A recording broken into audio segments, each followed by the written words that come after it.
Kenapa tak boleh nak menyimpan? Sebab kos sara hidup terlalu tinggi. Gaji cukup-cukup untuk keperluan bulanan anak. Sewa rumah melambung. Barang dapur bukan calang-calang harganya dah sekarang.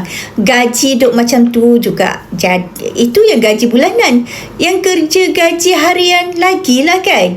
Izinkan saya berikan beberapa tips keuangan yang saya telah belajar daripada guru keuangan saya, Tuan Muhammad Zulkifli bin Syafiee.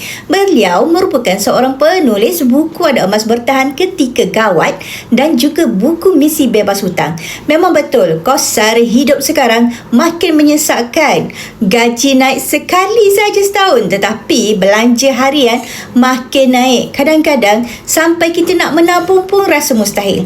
Tetapi ingat, walau sekecil mana pun pendapatan kita, asas keuangan itu sangat penting. Menabung bukan sebab kita banyak duit, tetapi sebab duit kita terhad. Maka kita perlu disiplinkan keuangan kita.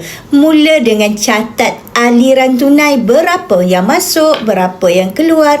Bila nampak jelas, kita boleh rancang dengan lebih baik dan dahulukan keperluan berbanding kehendak. Walaupun dengan simpan RM1 sehari pun, ia bukan soal jumlahnya, tetapi tabiatnya. Kalau boleh, cari pendapatan tambahan mengikut minat kita dan kemahiran sedia ada.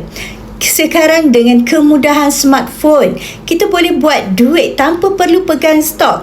Dan satu yang saya selalu pesan, simpanlah emas. Bila kita simpan emas, bila duit bocor sana sini, emas boleh membantu kita untuk mengunci simpanan kita. Emas tidak mudah cair, tetapi sangat berguna apabila kita betul-betul memerlukan.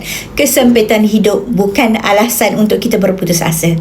Kita ubah hidup bukan dengan gaji besar, tetapi dengan tabiat keuangan kita yang bijak. Saya merupakan seorang dealer aktif Public Go di bawah rangkaian G100, bawah mentor Tuan Muhammad Zulkifli bin Syafiee.